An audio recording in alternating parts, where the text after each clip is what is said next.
Hello, children. Today we are continuing the topic Skylark. This is the second class of Skylark. We are going to see how Shelley is praising again Skylark. He's going to praise Skylark and its music, which surpasses all that pleasant on earth. It surpasses sound of spring showers falling on the grass, twinkling grass, and the sound of spring showers falling on the rain-awakened flowers, and so on. Let's get into the poem again, and let's see how Shelley is going to praise Skylark and its music.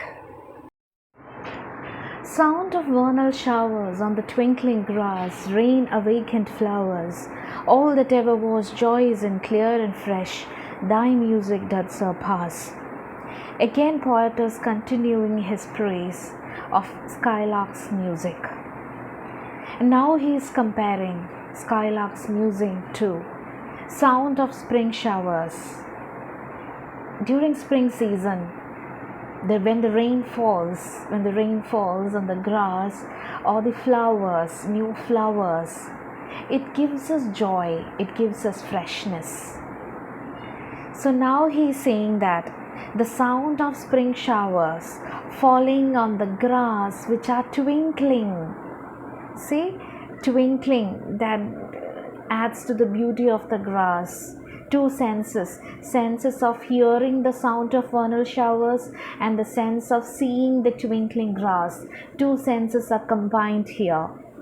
And which figure of speech the author has used here? It is synesthesia. It refers to an author's blending of human senses to describe an object. Here, the senses hearing and the sense seeing is combined, is blended. Right? And the Skylark song surpasses all that ever was joyous and clear and fresh. What are the things that he described which are joyous, clear and fresh? That's the sound of vernal showers, spring showers on the grass which are twinkling, and the sound of vernal showers on the rain-awakened flowers. These are joyous, clear and fresh. And the author is continuing his praise towards Skylark's music.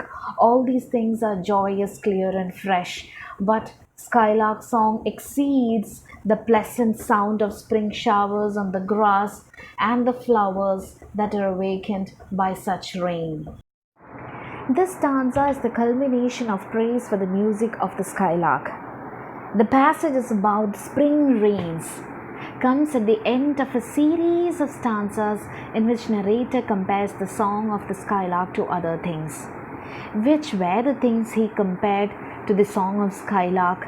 A poet, a high-born maiden, a glowworm, and a rose. Narrator here he is expressing the intense joy that gives him when he hears the song of the Skylark. It is very typical of a romantic poet to express both love of nature and his personal emotion in verse. Love of nature, we saw the various images, twinkling grass, rain-awakened flowers, and also his personal emotion, joyous. All that ever was joyous. We can see he is also feeling that joy. The spring showers, refreshing grass, flowers, these are all the romantic pastoral images. The Skylark song is a renewal of the world. The sound of the bird song is beyond everything. It surpasses all that ever was considered joyous, clear and fresh. It is better than spring showers, sound of spring showers landing on the twinkling grass. It is better than the sound of spring showers on the flowers that are awakened by the rain. Here you can see the flowers are personified, attributed the quality of human beings. The flowers will not sleep, and he is saying that flowers are awakened, image of a flower that is awakened by the rain. Speaker goes on to list all the pleasant sounds that cannot compare to the skylarks. He described that means it surpasses, music surpasses other joyous musics. He describes the rain falling on the grass, then it makes it twinkle, twinkling grass. The rain also wakes up the flowers.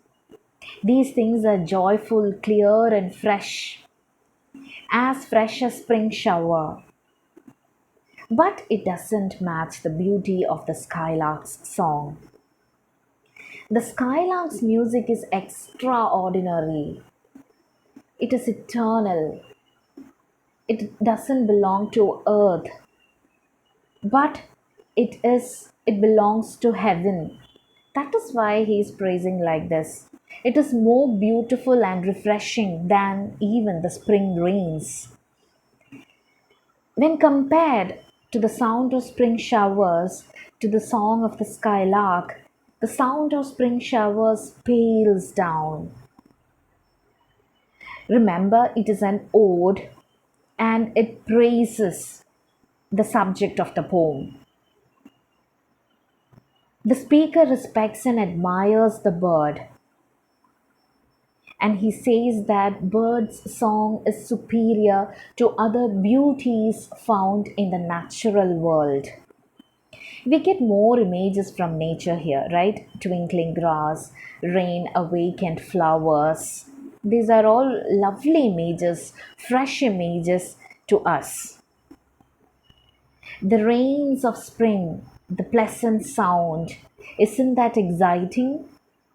The pretty image of nature, flowers which are waking up in the rain, isn't that exciting?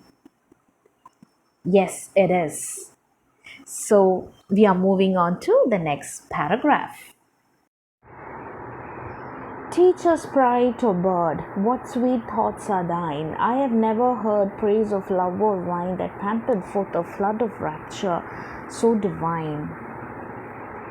And now, earlier he called the bird as spirit.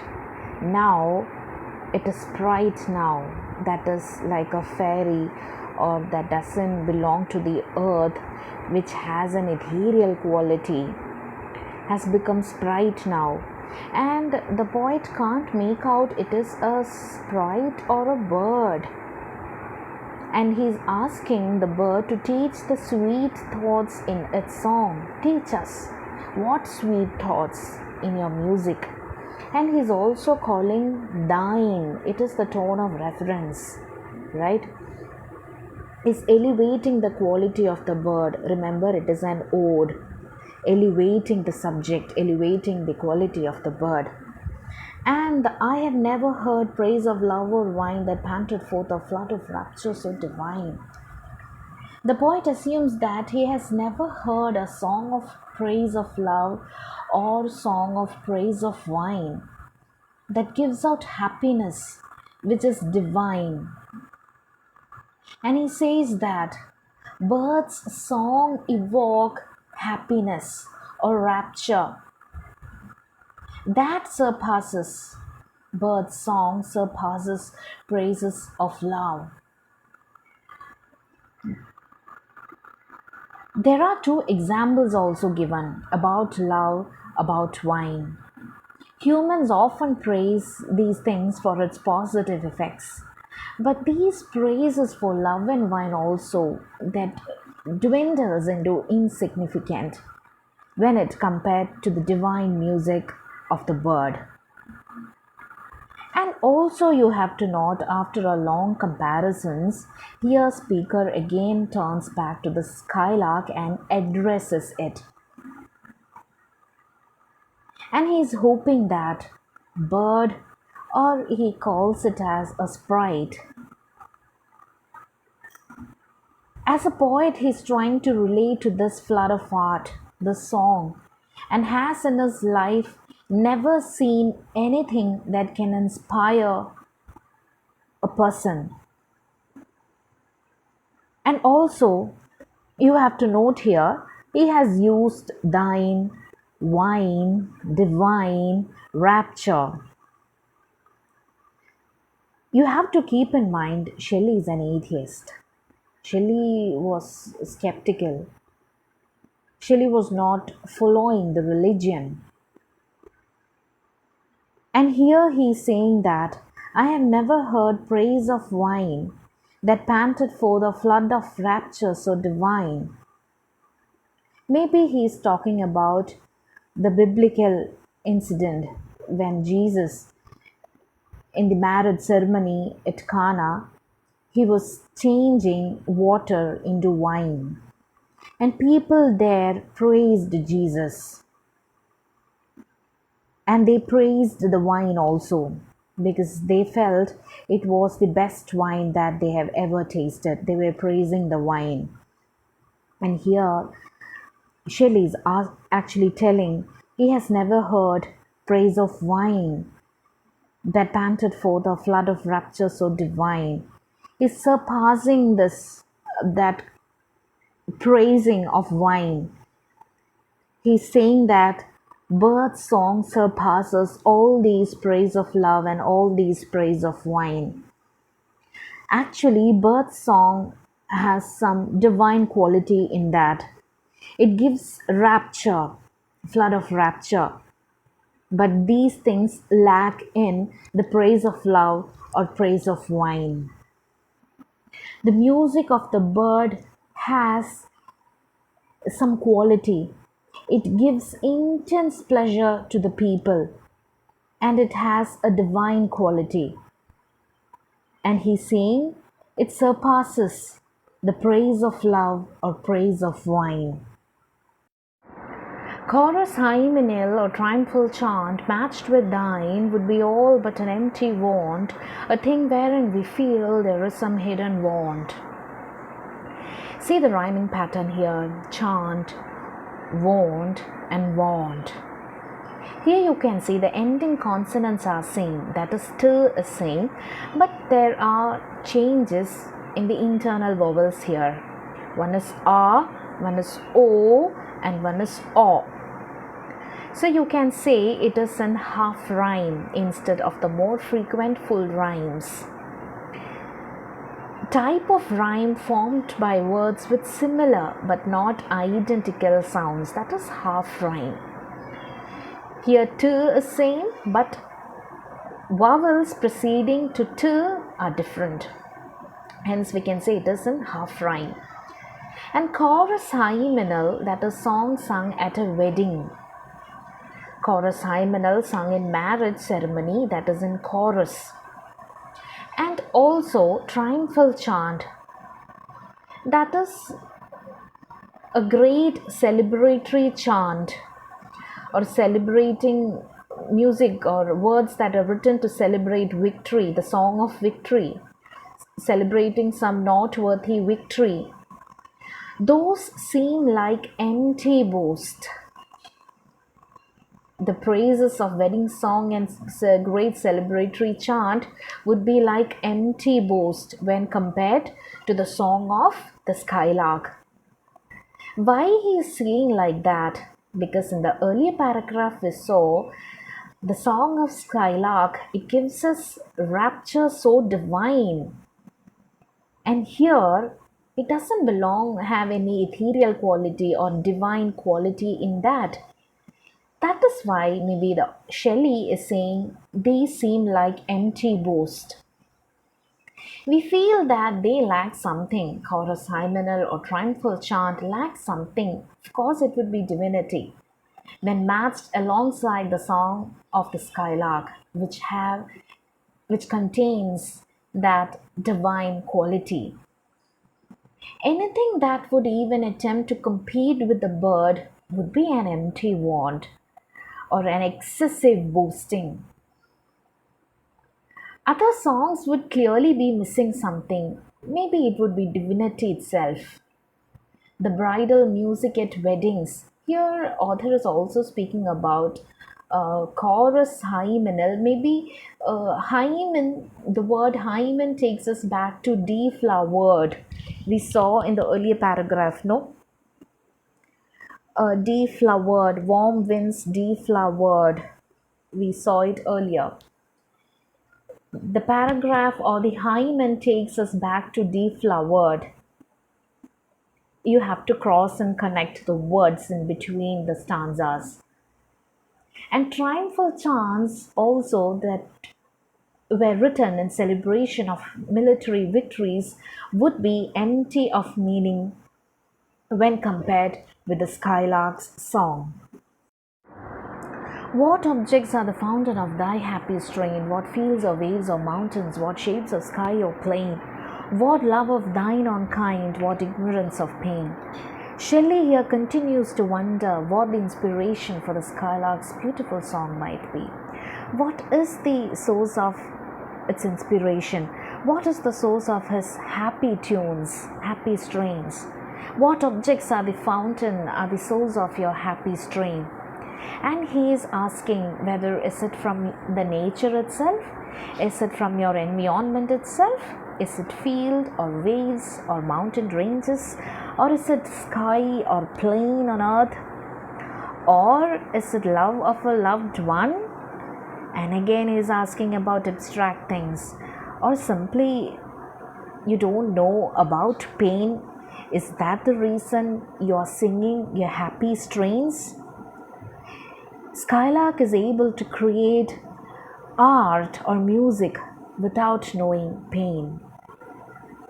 And he is also asking the bird to how to find happiness. What objects are the fountains of thy happy strain? How to find happiness? What are the sources of your happy strains? Is it from the environment itself? Romantic poets turning back to nature, right?